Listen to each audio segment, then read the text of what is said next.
Welcome to the Better Not Bitter podcast, where we utilize the vehicle of storytelling for kingdom impact and outreach, inviting you, the listener, to join us on this journey of becoming better and not bitter. I'm your host, Mayia Warren, artist, philanthropreneur, and advocate. One thing I know I want to be, I want to be better. I don't want to be bitter. Hey y'all, welcome back to another episode. Today I have a special guest with me, collaborator, fellow artist, friend, kingdom citizen, CeeAHNO. But without further ado, I'm going to bring him on and allow him to introduce himself. Hey fam, how's it going? Good. I'm doing good. I'm having a good day, so everything's going good. Yeah, I'm glad to hear that. So for folks who don't know, CeeAHNO and I teamed up to create a song. He is a producer, sound engineer. Do you mind telling everyone what else you do? I do a lot of composing, a lot of like sample making for like other producers that want to collaborate with me. I do, I play guitar, I play piano. And so, yeah, that's the main things that I do. So That's dope. yeah. So for those who aren't familiar with the Better Not Bitter podcast, CeeAHNO was actually my first guest interview that I ever had on the Better Not Bitter podcast. So it kind of feels like a bit of a full circle moment since that episode in 2021.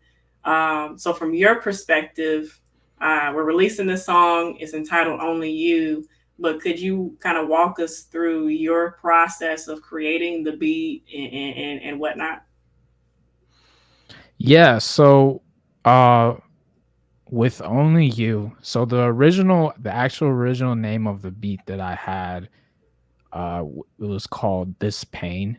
And so I guess part of just the creation process of that production, it was kind of coming from, I guess, a place of vulnerability, like emotionally, like I was just going through a lot of personal things. You know, certain people that I was connected to that weren't necessarily healthy for me.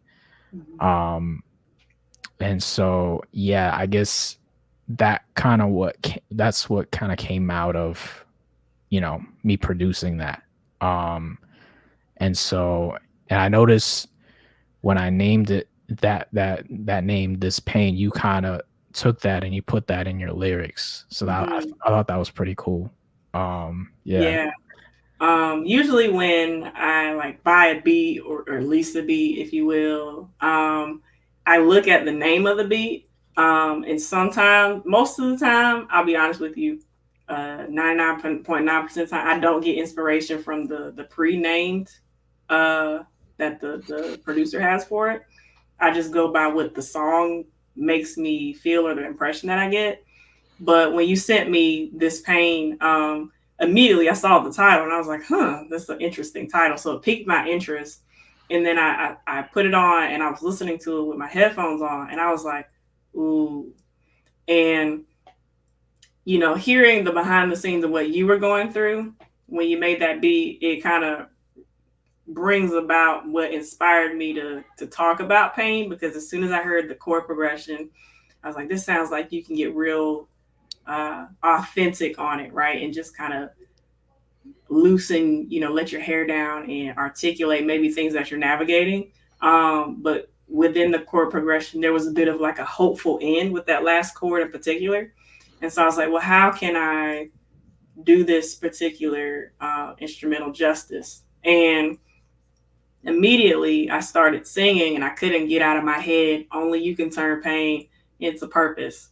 And it brought me back to my spring year in 2021 of college, the semester I was about to graduate. And Pastor Roy, my mentor, now Kingdom Father figure, he sent me a text, right? And he's not a very like God told me to tell you person. If the Lord puts something on his heart, he just sends it.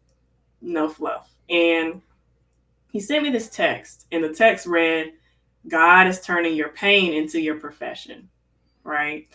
And I held on to that memory. I tucked it away and I was like, thank you for sharing that.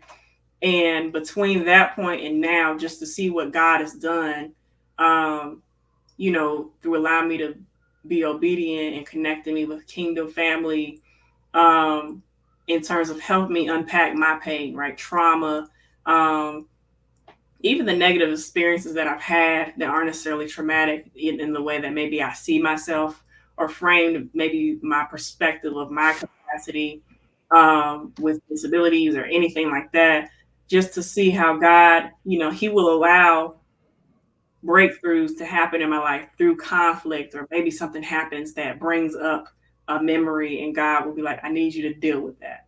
And I need you to address that and not stuff it down. And just God continuing to lead me through that process and using people in my life to help me navigate that. I started to see this culmination of, wow, only a good God can take all that I've been through and put purpose to it. And CeeAHNO, I do a lot of things outside of music, advocacy wise. Um, every area that the Lord has touched my heart, He continues to allow me to have opportunities to have an impact, right? So people who navigate foster care, now I'm on the foster care organization as someone who was also in the foster care system. Um, People who have disabilities, I'm on the board for a disability organization, even serving in the community. So every instant of my life that elicited poignant levels of pain, God is putting purpose to it. And so it reminded me of that. And so as soon as I heard the beat, I was like, I think the Lord wants me to talk about pain. So that was what was going Mhm. on in my head when I got the beat. Yeah, and then I also remember, I think since last year, my dad's been going through a lot of like medical issues with his Mm-hmm. health, and still kind of going through it. He's just been going to doctor's appointments, Mm-hmm. um just struggling with his kidneys, different his heart, different parts of his body. Mm-hmm. And so those have been things that I just been constantly praying for the past year. And so that's, I think, part of pain was coming from that, was stemming also from that too. Not just the toxic people that I was communicating with, but with even with my family. There was just a lot going on within, just, yeah, even now, from now, and even back then a year ago, when he was just stuck in the hospital for weeks. And Yeah. um so yeah, that's where I was kind of drawing a lot of inspiration from, just those type of experiences. Yeah, and thank you for sharing. And that kind of reminds me, I think if you ask anybody who creates in any capacity, um, we do draw inspiration from the things that we're going through. And as a producer and a musician, would you say that most of your work is derived from maybe things that you're going through or have been through? Yeah, something that my cousin-in-law told me, that whenever I was showing him, when I started making beats, and because he's also a rapper too, and he said something that kind of spoke to me, that he can tell that, yeah, whenever I listen to music, or I'm playing music or recording it, like there's some type of soulfulness behind it. Like Mm-hmm. he can like sense that. And so that always kind of stuck to me when he told me that. Like when me and him were kind of spending one-on-one time together, and I was showing him music. This was like a few like years ago.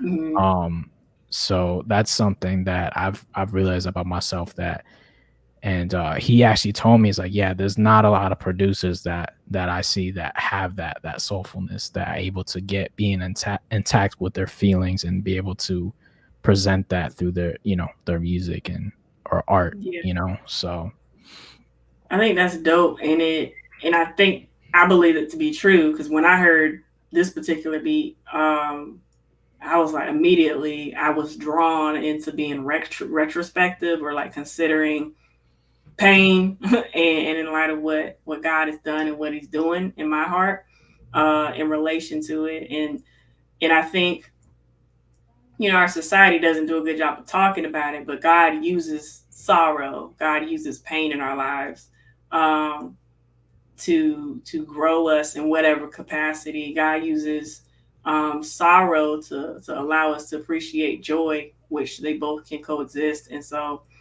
um, I think in many ways being creative helps provide those times of joy, even when we're navigating something. It like gives you an outlet to do something that you were made to do while still being in the thick of whatever you're going through. Right. Yeah. I totally believe that. Amen. So for those who aren't as familiar with you as I am, do you mind sharing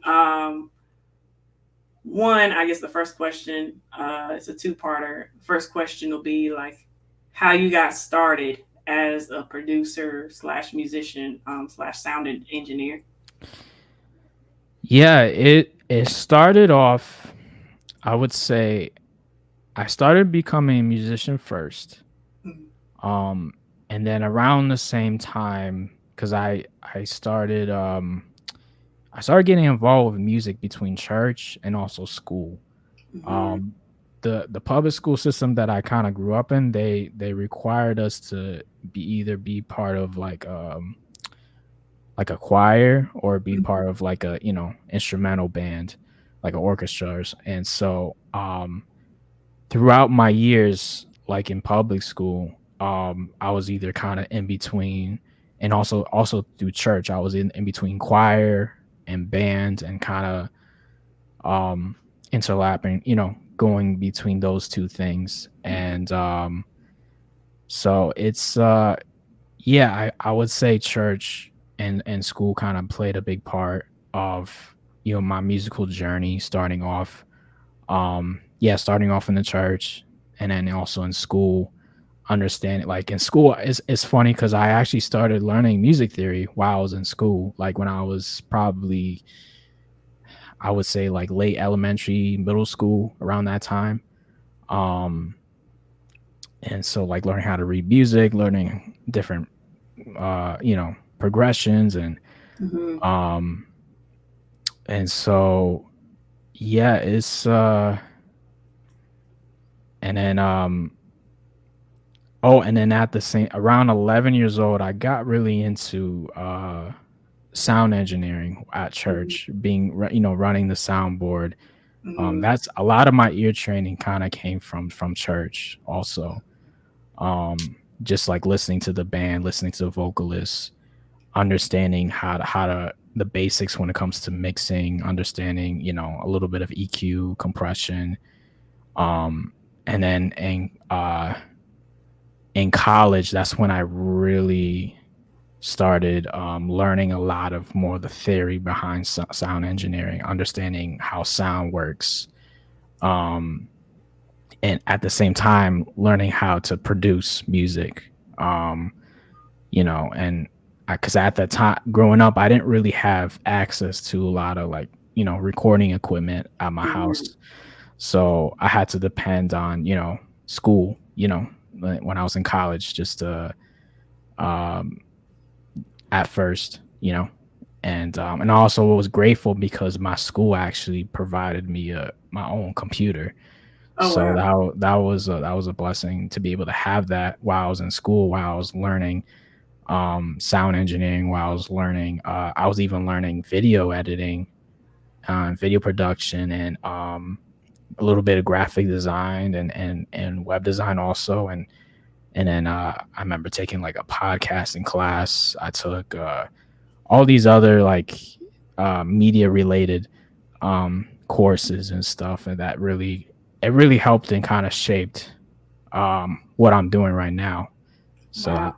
it was a blessing to be able to be a part of all that, just growing up. And even with my parents,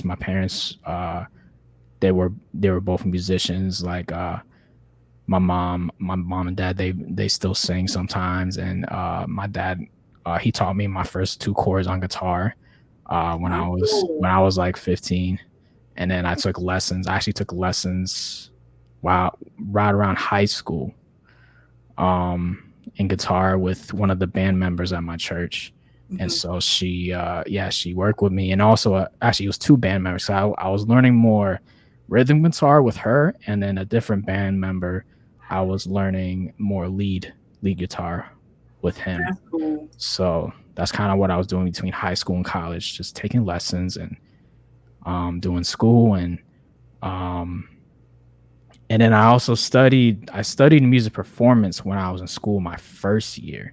Hmm. Um, and I did that, and then I didn't end up doing too well when it came to being like a music major when I was in Yeah. school. Like I wasn't as practicing as much as I should have been, and Hmm. so that kind of caused me to like I had to they basically the program told me like, yeah, you gotta switch your major, and so Hmm. I ended up switching my major to digital media recording arts. That's what it was called, the major that Oh I wow. switched to. So um, that's kind of how I was able to uh yeah, just been able to know all the things that I know now because of all that, you know. That's So cool. yeah. It sounds like, God evidently put those gifts in you. Your parents helped to nurture that. Your church environment helped nurture that. And school definitely helped nurture that. And then the Lord has allowed you to, attend college and have those different experiences. And I think social media being what it is, I'm sure that's also helpful in allowing you to kind of express your skill set in that way too. Yeah, definitely. Um yeah, I really started to take more advantage of it like after college. That's when I really Mhm. started like posting and yeah, and even a lot of like my musician friends from college they've been making music since college. They always been so supportive of like me like learning and doing what I've been doing, and and just being able to cause I used in school I used and I think in college I used to hang out with a lot of like the rappers and singers and a lot of the Mhm. musicians when I was in school. So that played a big part of yeah, what I'm doing today, that I'm consistently doing it because of, just a lot of the encouragement that I've gotten over the years. That's dope. And, I feel like community and having people that support what you do is important, right? Even if you're not necessarily an artist or a content creator. And I gotta give credit to Carrie Bragg for this. And she's one of the co-founders of an organization called the Guild Conference. And she spoke in November, and ever since her presentation, I've been talking to people about this concept of there being resonators, basically people who appreciate music or appreciate the arts, even though they might not themselves be an artist. And there's a gift in that, whether it's hospitality or generosity. And so I think we need all those things, and it sounds like you had all those things in place. Um, my next question is, so I know what the beat sounded like to me, right? And I sent you my lyrics that I wrote over it with the harmonies and whatnot. What was the impression that you got once I sent you kind of like the demo of what I came up with? Yeah, I really liked it because it was just I can tell like by the way you wrote to it and you sung it, like it was definitely coming from a vulnerable place. Like I felt it cuz sometimes like when I listen to certain, I guess, singers and songwriters, Hmm. um it's sometimes it's hard to kind of feel like whatever they are writing or singing. So, but Hmm. I definitely felt like you were yeah, you were being as vulnerable as you can with, this song. So that's one thing I appreciated that. And it's just yeah, you have really good vocal production, especially, yeah, just how you sing and how you layer your harmonies and everything. So it was dope. Yeah, I appreciate it. And of Yeah. course, got the mixes in and out and the masters, and then the song is what it is, and it's it's Hmm. dropping August 2nd, Friday, August 2nd, um, pretty much everywhere, and it'll be under my first deal with Rapzilla. Of course, you're added as a co-artist, And I feel like I didn't know, one, for those who don't know, I just signed a distribution deal with Rapzilla. At the time that CeeAHNO and I were working together, like I didn't know that that deal was going to be a thing. Um, and so, like a week or so before I went off to vacation, I just sent him like my last bit of notes in terms of like the mix. And so he was in the process of mastering it, and that's when Rapzilla approached me about the distribution deal. So even just the timing of all of that, and the way this collaboration came together, it really speaks to what God is doing. And I tell people all the time, like the Lord called me to be an artist, and I don't necessarily feel like I know what I'm doing. I'm just trying to be a good steward, and doing my best to be obedient, and do the next thing that He tells me to do. Amen. Yeah, that's dope. Yeah, I remember when I heard that news, I was like, wow, it was very surprising because Yeah. it was very unexpected. Like I didn't think that this song would kind of would help, reach that to that point. So that Yeah. was amazing how, kind of how God kind of worked through that. So Yeah, and in full yeah. transparency, like I sent him the rough mix that you did, because they I had met with them for an artist consultation. I paid for it. It's one of the artist services you can pay for, and They asked me if I was working on new music, and I sent it, and I didn't hear anything. So I don't know what was going on behind the scenes, but apparently, that conversation and just the music left an impression. And I can't really make this stuff up, right? The way that God works. I haven't been an artist for that long, so I'm really looking forward to what God will do. Of course, I'm looking forward to more opportunities to collaborate with you and other artists and other creators and whatnot. And I'm just seeing what the Lord, what will come from it, with each step of obedience. Because at the end of the day, I think all of us would like to believe that we know the outcome of the decisions we're making, but in reality, we don't. The Lord is the one that controls the outcome. Amen. But yeah, my last question for you is: do you have any other thoughts? Do you want to share like some links to your work, where people can find you? Feel free to share. Yeah, you can check on Instagram, TikTok, Facebook, YouTube, um, Threads, uh, Twitter. Actually, it's called X now, but yeah, you can check on any of those platforms, and you just if you type in CeeAHNO, yeah, you'll find me. So that's and then I have and all those platforms I have a link to just my information, all the music I produced. If anything that you're interested, whether it's working on production together or anything, there's all the information is there. So Sounds good. And I'll yeah. have everything he said linked in the description, on YouTube and in the show notes on all the other platforms.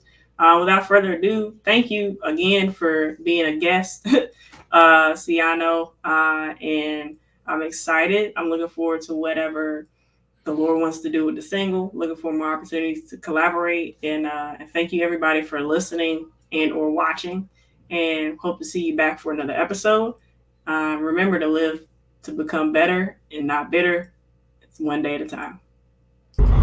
Thank you for listening to the Better Not Bitter podcast. If you were impacted or engaged by the content in today's episode, consider subscribing to the podcast on YouTube, Spotify, or Apple Podcasts. For more information about this presentation, your host, or guest, head on over to mayawarren.org/podcast. That's MAYIAWARREN.org/podcast. Lastly, if you're interested in accessing Maya's music, the music in the intro or in this end card, please search MAYIA on the streaming platform of your choice or head on over to the website.